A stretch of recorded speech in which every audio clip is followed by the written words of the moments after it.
موضوع الدرس في فضائل الحج ومسائل الحج في الوعظ والإرشاد.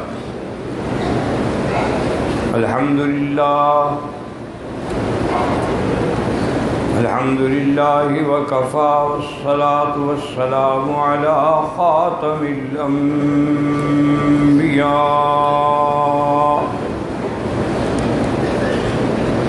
سيدنا وحبيبنا محمد المصطفى وعلى آله المجتبى.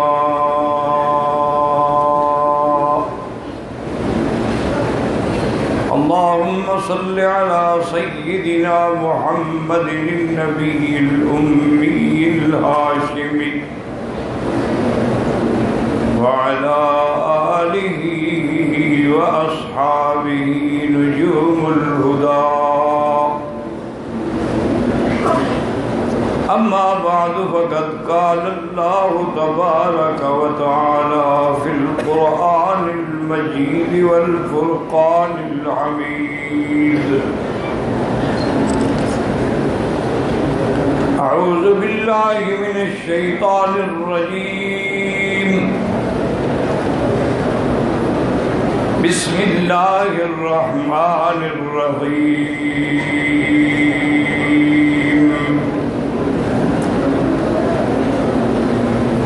واذكروا الله في أيام معدودات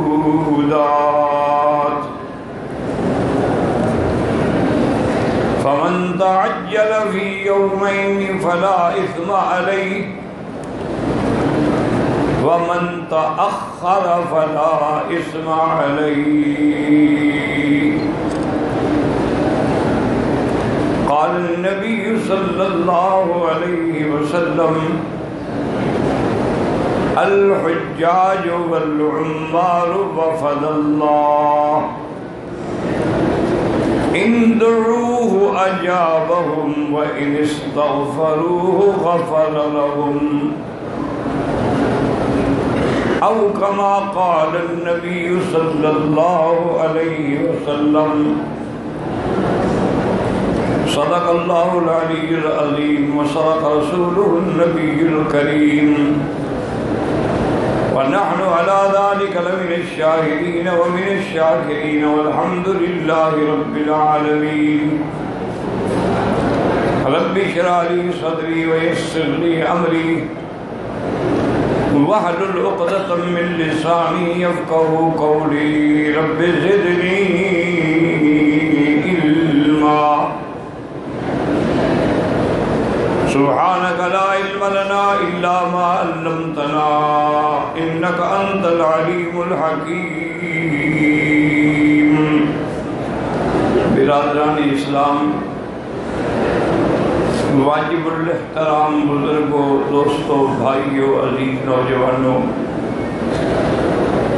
اللہ تعالیٰ کے کلام مقدس میں سے آیات مبارکہ اور آقا انعامدار حبیب کبریا سیدنا محمد مصطفیٰ صلی اللہ علیہ وعلا آلہ واصحابہ وسلم تسلیما کثیرا کثیرا کہ فرامین مبارکہ میں سے ایک حدیث تلاوت کی ہے.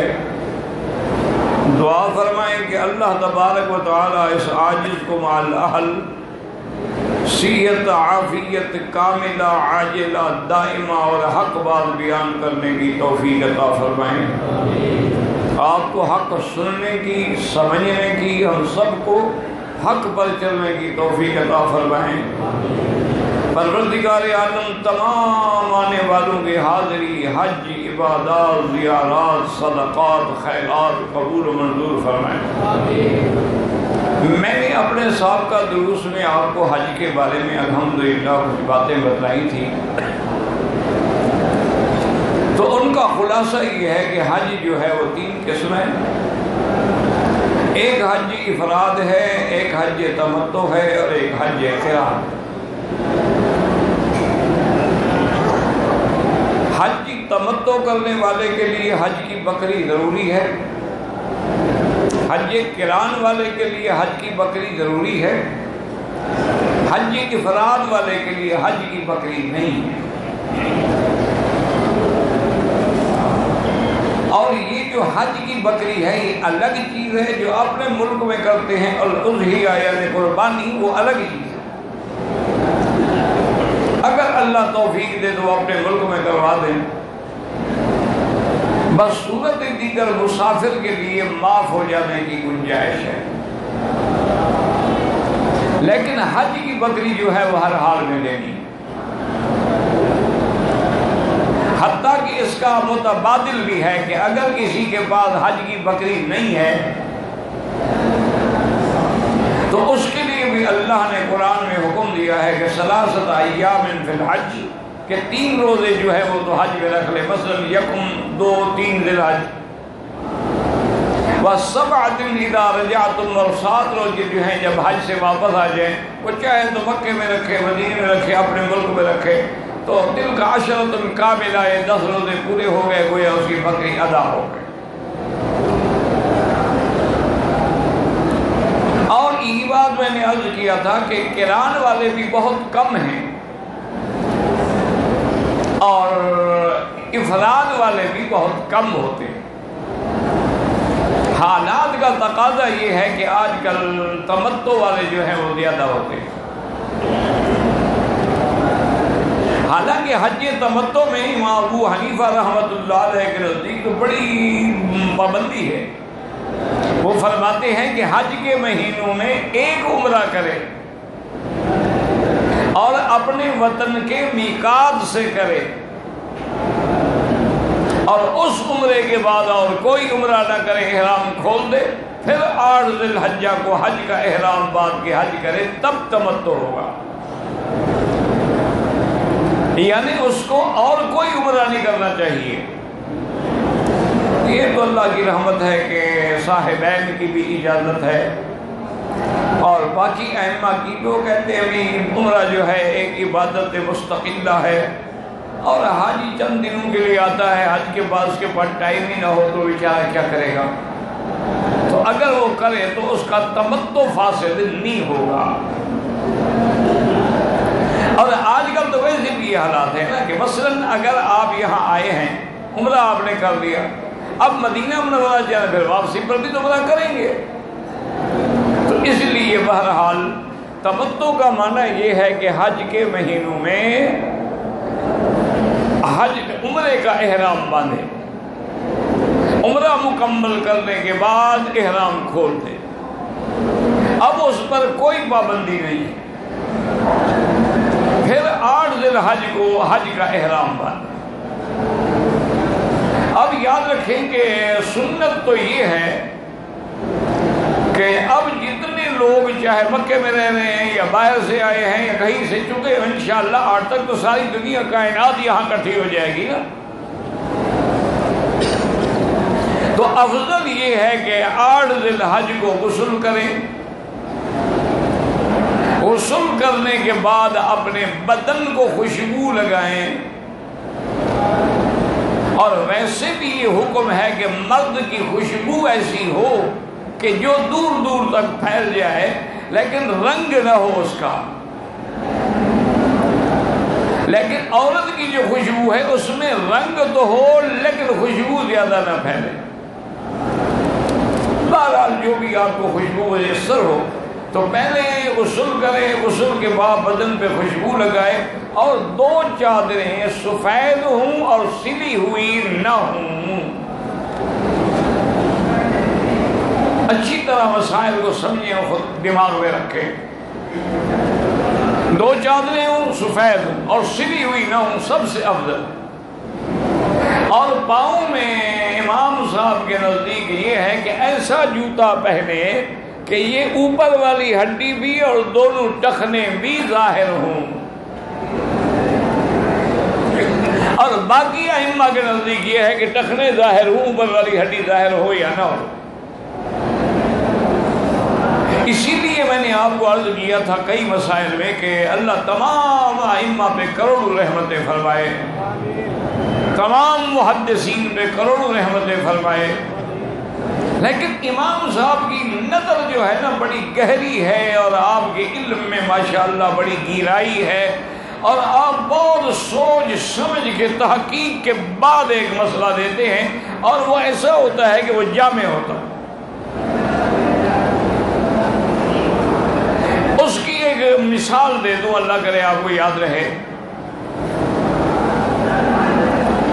مثلا ظہر کی نماز سے پہلے امام صاحب کے نزدیک 4 رکعت سنت مؤکدہ ہے، اور باقی ائمہ کے نزدیک 2 رکعت ہے۔ وہ کہتے ہیں اگر 4 پڑھے تو کوئی منع نہیں ہے، پڑھے، لیکن ان کے نزدیک زیادہ جو ہے وہ 2 رکعت ہے۔ اب اس کو تھوڑا سا بالکل دلوں سے غصہ اور بغض اور اناد نکال دیں، آخر قیامت میں جتنے مجتہدین ہیں ان کے فیصلے پر اللہ فیصلہ تو فرمائیں گے نا بھی کون حق پہ تھا اور کس کی غلطی تھی۔ جو لوگ 2 رکعت پڑھتے رہے اور قیامت میں اللہ نے فرمایا کہ نہیں وہ 4 رکعت والی بات جو ہے وہ زیادہ ٹھیک تھی، یہ 2 رکعت کہاں سے لے آئیں گے؟ بات سمجھ آ رہی ہے کہ نہیں آ رہی؟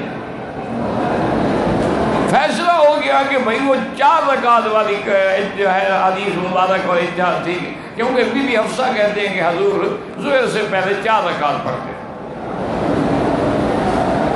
اچھا اگر فیصلہ ہوا کہ نہیں 2 رکعت والی بات پکی ہے تو امام صاحب کو تو کوئی گھاٹا نہیں نا، 2 رکعت سنت مؤکدہ بن جائے گی، 2 رکعت نفل کا ثواب مل جائے گا،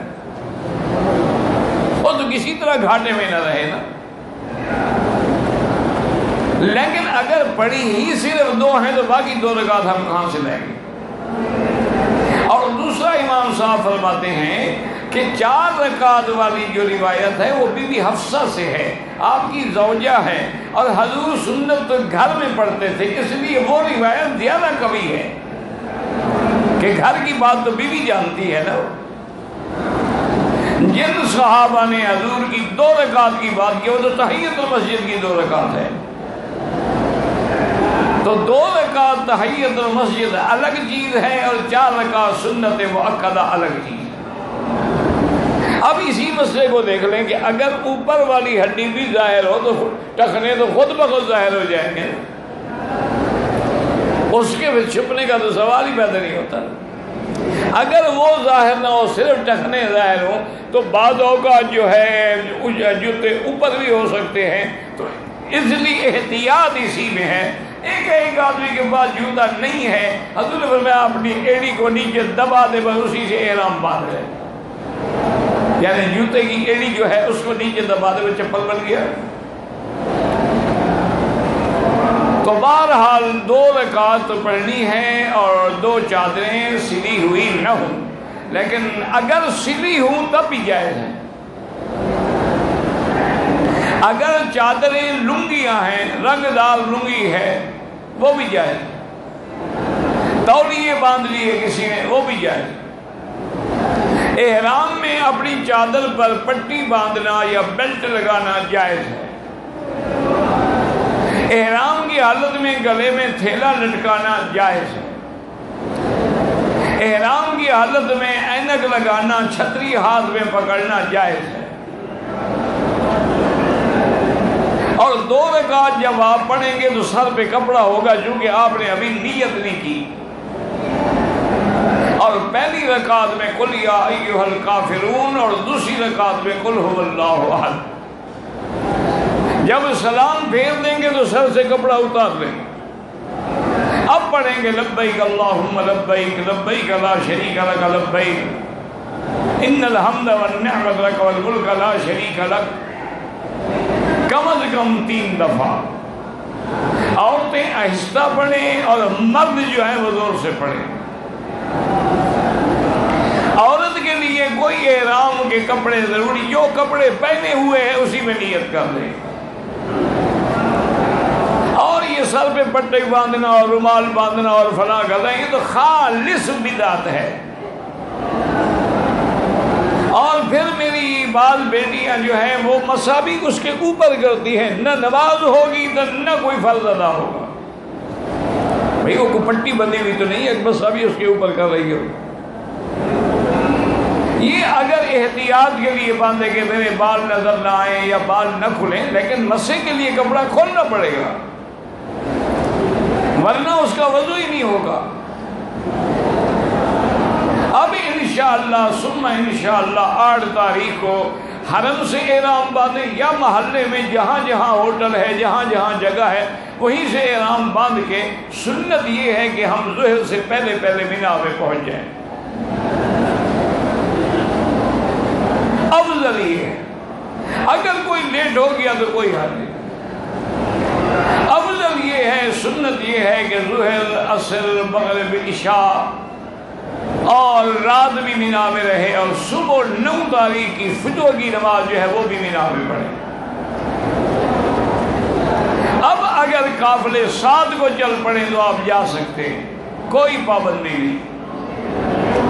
اسی طرح سنت تو یہ ہے کہ عرفات میں آپ سورج نکلنے کے بعد پھر عرفات کے لیے نکلیں، لیکن فجر کی نماز کے ساتھ ہی قافلے عرفات کے لیے چل پڑے تو آپ جا سکتے ہیں. کیونکہ حالات ایسے ہیں کہ اگر سارے ہی سورج نکلنے کے بعد نکلیں گے تو کوئی بھی نہیں پہنچے گا. مجبوری. اور جس آدمی نے سنت کے مطابق حج کرنا ہے، اور شرط یہ ہے کہ جوان ہے وہ پیدل جائے، کیونکہ اس کے لیے تو کوئی پابندی نہیں، پیدل آرام سے چلے گا. اچھا ویسے اگر ہمت ہو نا تو پیدل والے الحمدللہ گاڑی والوں سے پہلے پہنچ جاتے ہیں. اب یہاں سے زیادہ سے زیادہ مینا جو ہے وہ سمجھ لیں کہ 3 میل ہے،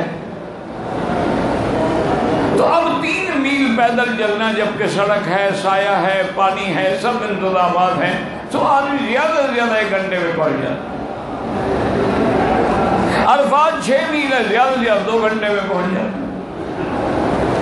اور گاڑی والے تو 8-8 10-10 گھنٹے جام ہو جاتے ہیں، کھڑے رہتے ہیں. لیکن جو جوان نہیں، بوڑھے ہیں یا عورتیں ہیں، وہ پیدل نہ کریں. اچھا جی، اب 9 تاریخ کو انشاءاللہ ثم انشاءاللہ دعا بھی کرتے رہیں کہ اللہ تمام آنے والوں کو حج نصیب فرمائے. ہم نے عرفات میں رہنا ہے. حج کا وقت جو ہے وہ زوال سے شروع ہوگا، سارا دن ساری رات.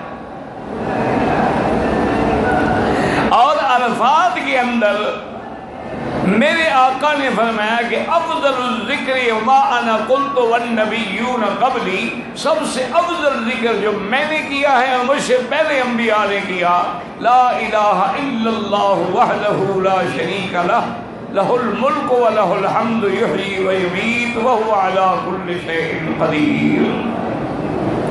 یہ سب سے افضل دعا بھی ہے، ذکر بھی ہے.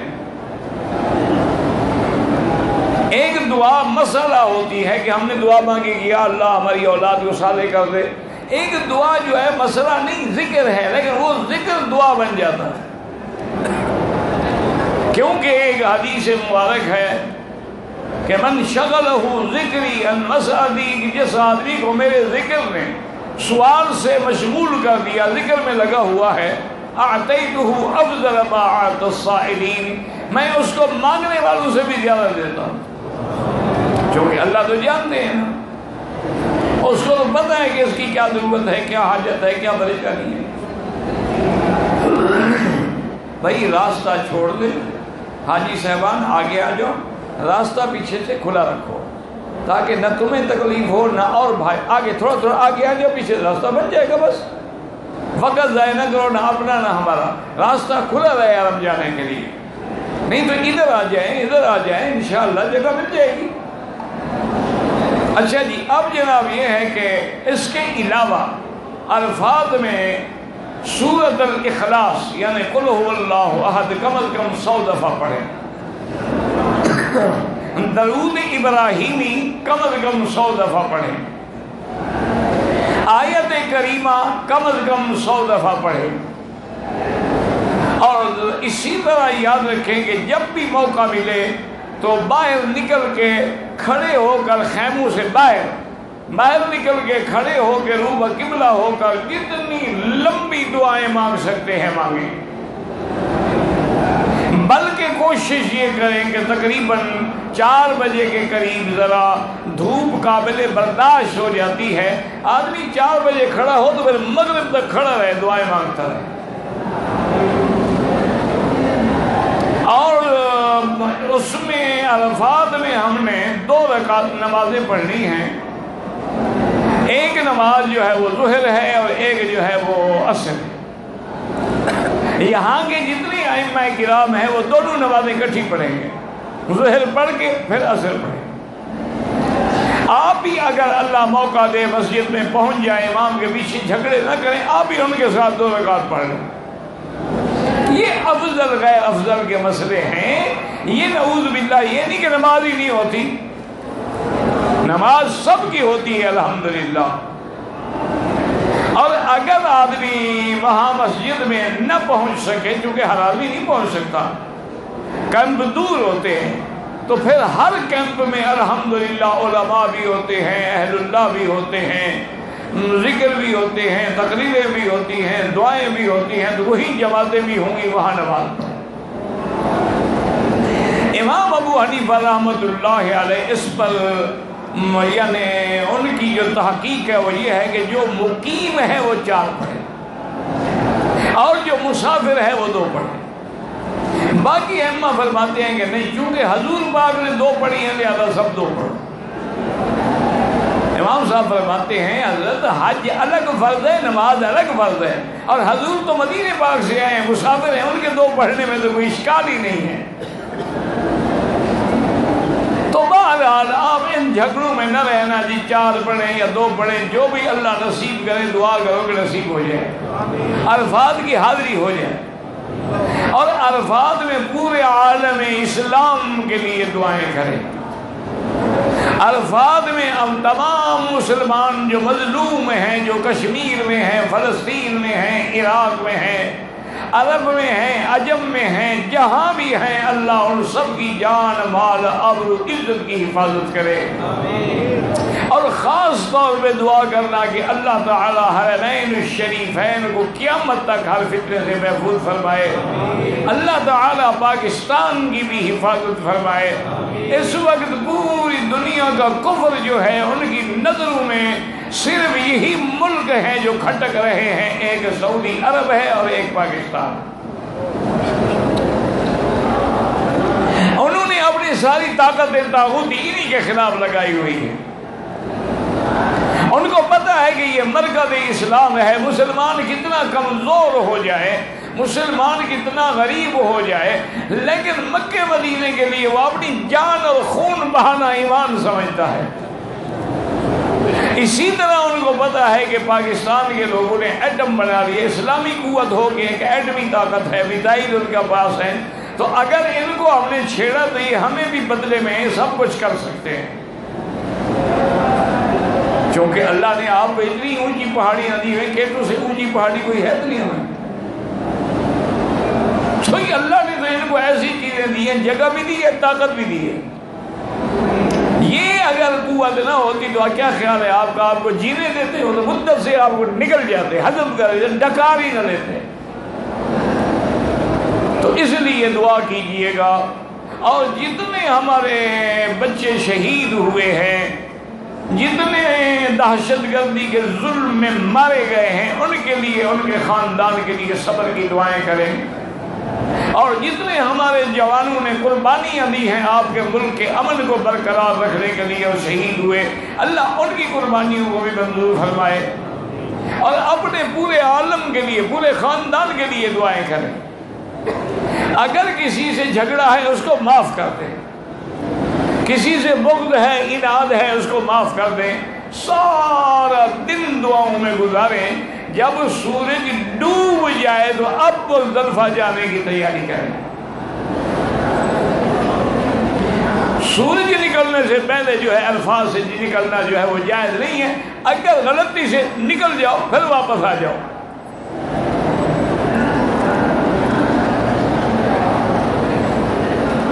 درود شریف کی پڑھیں گے اتنی دیر میں ایک درود شریف پڑھ لیتے کہ نہیں؟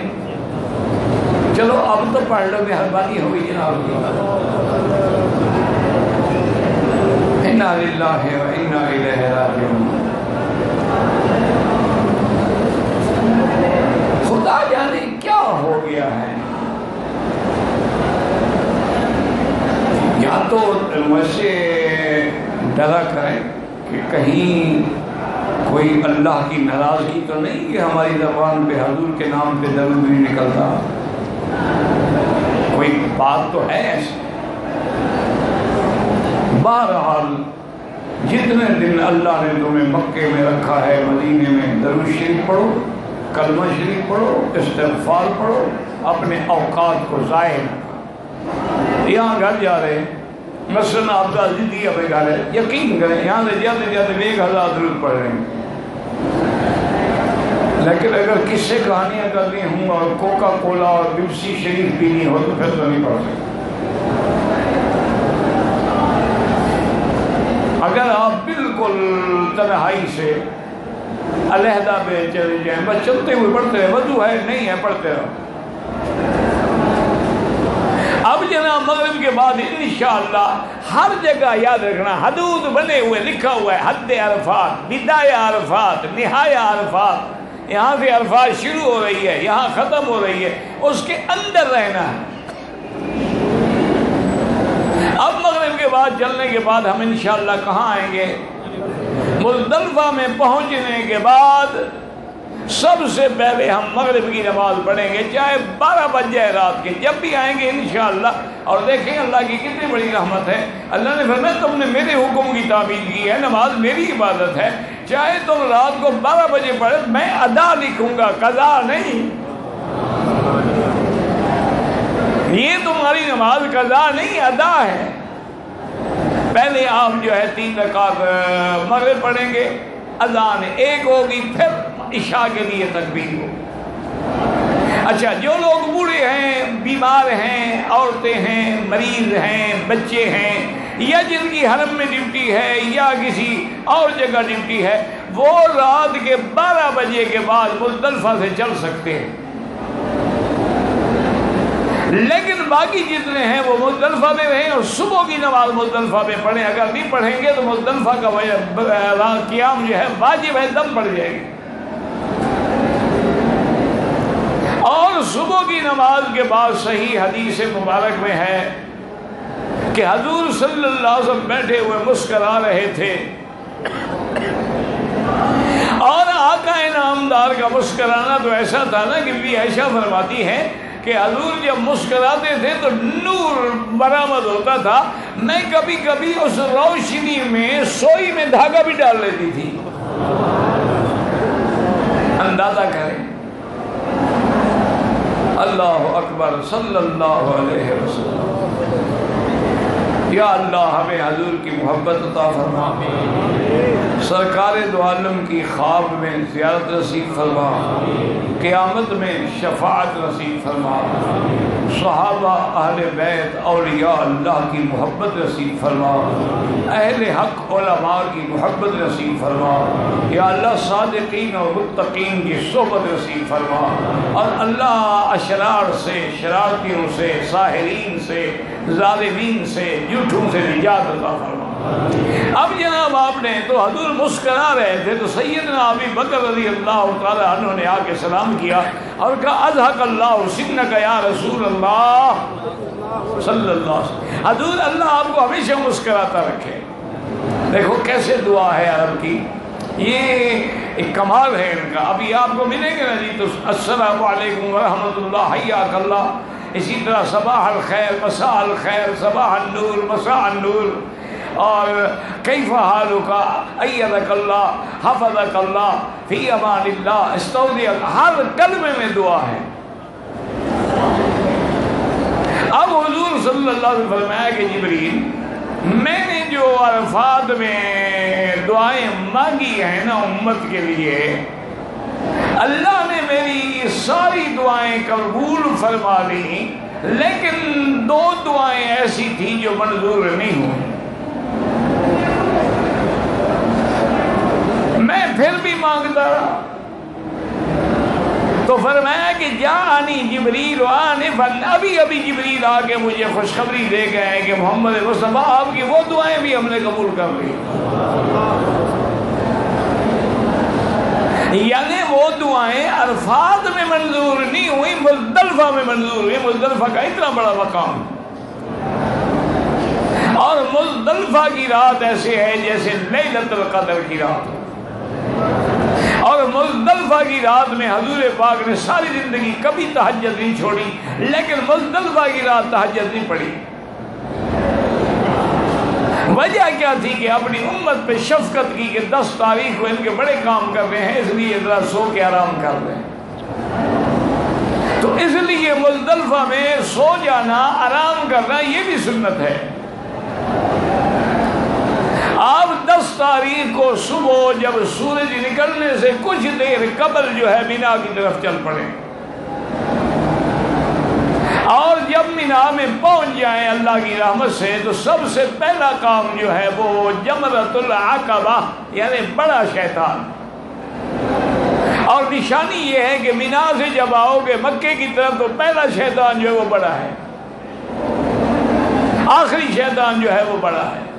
اور اگر مکے سے مینا جاؤ جو پہلے آتا ہے وہ بڑا ہے، لیکن اب تو خیر ان باتوں کی پریشانی کی ضرورت نہیں، بورڈ لگے ہوئے ہیں بڑے بڑے، جمرۃ العقبہ، جمرۃ الاولیٰ، جمرۃ الوسطیٰ، چھوٹا شیطان، درمیانہ شیطان، بڑا شیطان۔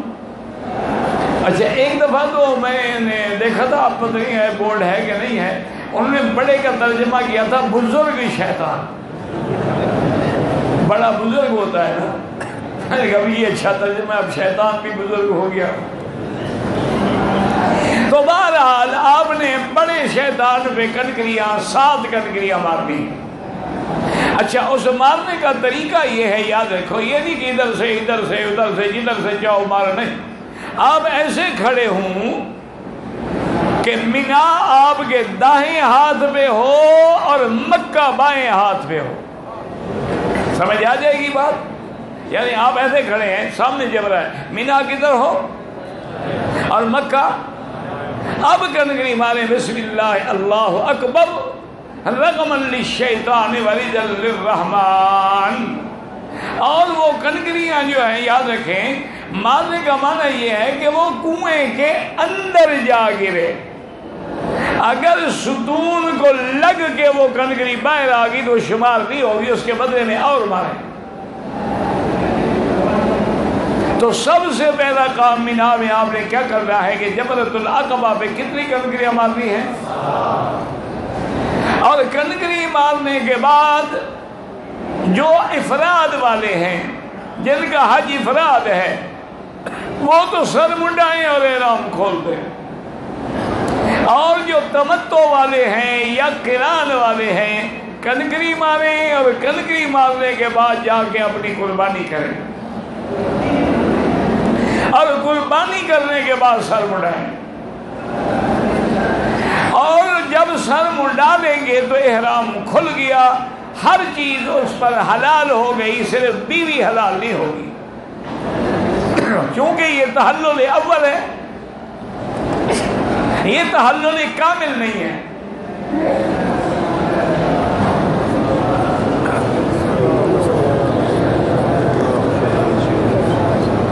یاد رکھ لیں، جب آپ نے کنکری مار لی، قربانی کر لی، سر منڈا لیا تو احرام، اب کپڑے پہنے، خوشبو لگائیں، جو سب چیز حلال ہے ماں سوا بیوی کے،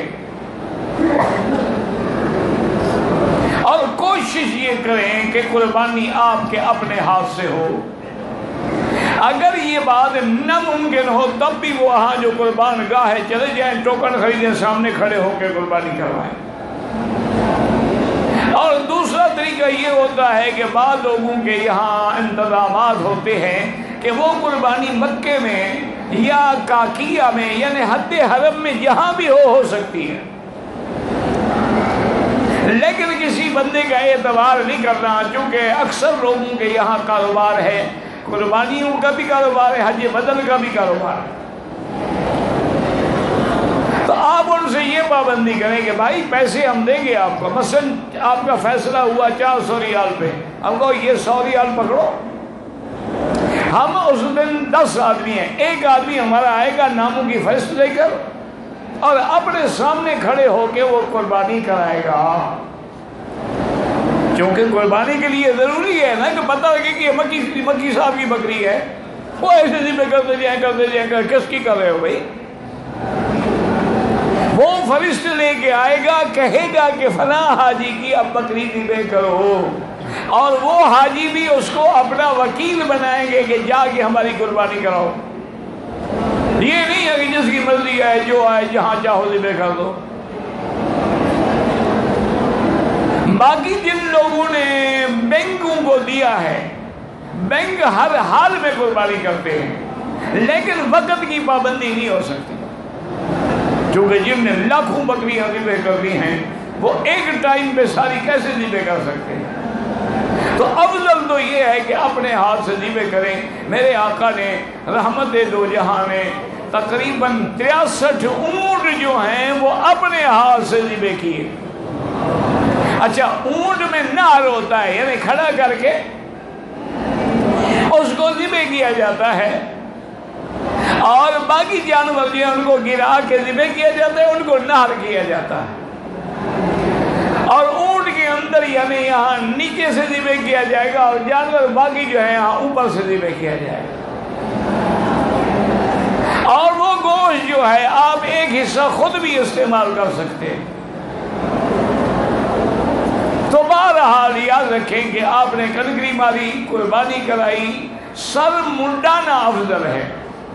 سر میں اس طرح پھروائیں کہ حضور پاک نے 3 دفعہ دعا مانگی ہے اس طرح پھرانے والوں کے لیے، اللہم اغفر للمحلقین.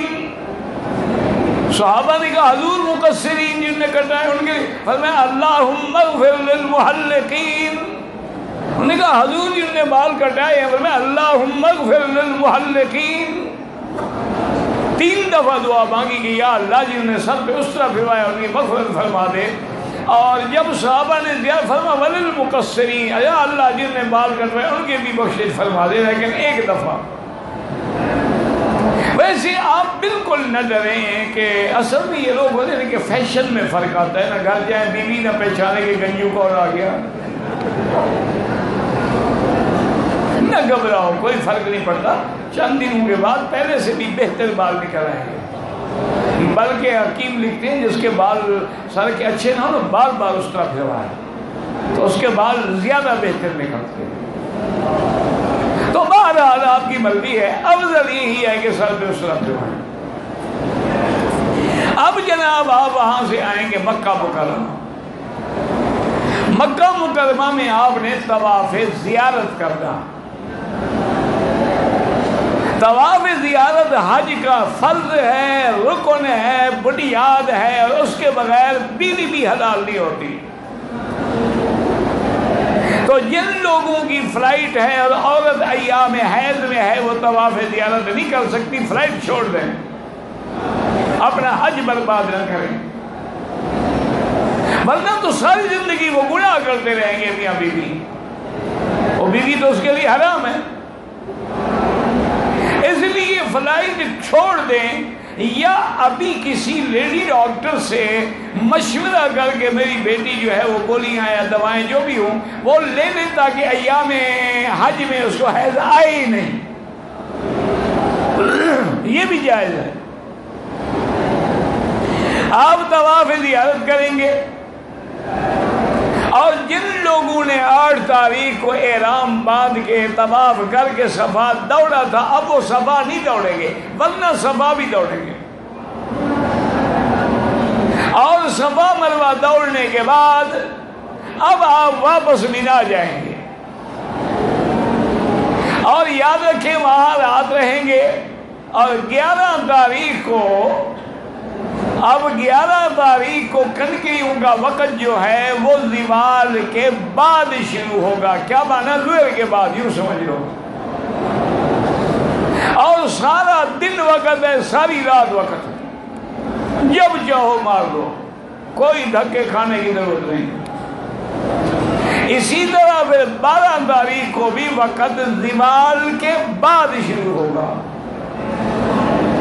اور سارا دن جائز ہے، لیکن کوشش یہ کریں کہ کنکری مار کے مغرب سے پہلے مکے کے لیے روانہ ہو جائیں۔ جب آپ مکہ میں آ گئے، الحمدللہ اب آپ کے ذمہ کوئی کام نہیں ماں سوا اس کے کہ جس دن جانا ہے حجۃ الوداع کرنا۔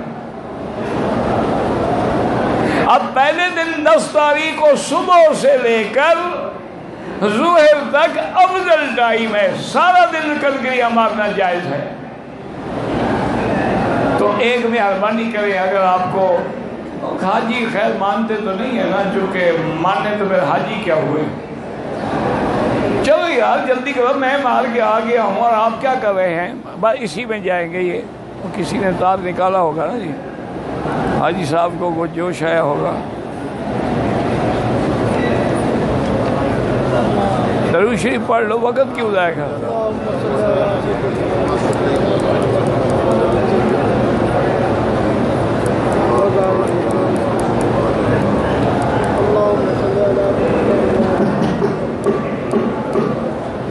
اللہم صلی علی سیدنا محمد وعلا، ضرور پڑھو لیکن شوق سے، شوق توجہ کر کے پوری توجہ ہو۔ اللہم صلی علی سیدنا محمد وعلا آل سیدنا محمد کما صلیت علی ابراہیم وعلا آل ابراہیم انکا حمید مجید۔ میری بات یاد رکھو کہ 10 تاریخ کو وقت شروع ہوگا صبح کنکری کا۔ آپ جب مزدلفہ سے واپس آئیں اپنے خیمے میں چل جائیں، جا کے سو جائیں، آرام سے نیند کریں، کوئی جلدی کی ضرورت نہیں۔ ظہر کی نماز سے پہلے آپ آئیں، ایک آدمی بھی نہیں ہوگا جبرے پر، ایسے 4-10 آدمی کوئی آرام سے کھڑے ہو کے اپنے سامنے کنکری کا یقین کریں کہ کنویں میں گئی۔ اچھا 11 تاریخ کو آپ نے کیا کر رہے ہیں؟ سارا دن آرام کرو، ذکر کرو، نمازیں پڑھو، رات کو عشاء کے بعد نماز پڑھ کے فارغ ہو کے اب کنکریاں مارنے کے لیے چل پڑے، چونکہ ساری رات جائز ہے تو دھکے کھانے کی کیا ضرورت ہے۔ اسی طرح 12 تاریخ کو اپنے کم میں بیٹھے رہیں، عصر کی نماز پڑھ کے آرام سے جب سورج نکلنے میں 1.5 گھنٹہ ڈوبنے میں ہو آپ خیمے سے نکلیں، کنکری ماریں، جہاں بڑا شیطان ہے اس سے 100 قدم کے بعد مینا ختم ہو گیا تو آپ مینا سے نکل گئے۔ اس لیے پریشان ہونے کی ضرورت نہیں ہے، لیکن صبر کرنا پڑتا۔ صبر کرو گے تو انشاءاللہ ذرا بھی دھکا نہیں لگے گا۔ اور دوسرا ایک بات یہ بھی کریں، اگر آپ کے ساتھ عورتیں ہیں تو ان کو بھی پیسے دے دیں اور ان کے کسی کپڑے پر بھی معلم کا نام، مکتب نمبر، روڈ نمبر، مینا، عرفات، اپنا ٹیلی فون نمبر سب لکھ دیں، کارڈ ہے گر جائے، اور اس کو بتائیں کہ گھبرانے کی کوئی ضرورت نہیں، کوئی پولیس والا ہے اس کے بتا دو۔ اچھا اسی طرح جب طواف زیارت کے لیے آئیں تو گیٹ نمبر اپنی بیویوں کو سمجھا دیں کہ جی ہم نے گیٹ نمبر 74 سے 72 سے 73 سے مثال کے طور پر یہاں اگر اپنا فارغ ہو جائے یہاں آگے بیٹھ جاؤ، بس ہم یہی آگے آپ کو ڈھونڈیں گے، تو کبھی کوئی غم بھی نہیں ہوگا اور پریشانی بھی نہیں ہوگی۔ واللہ اعلم۔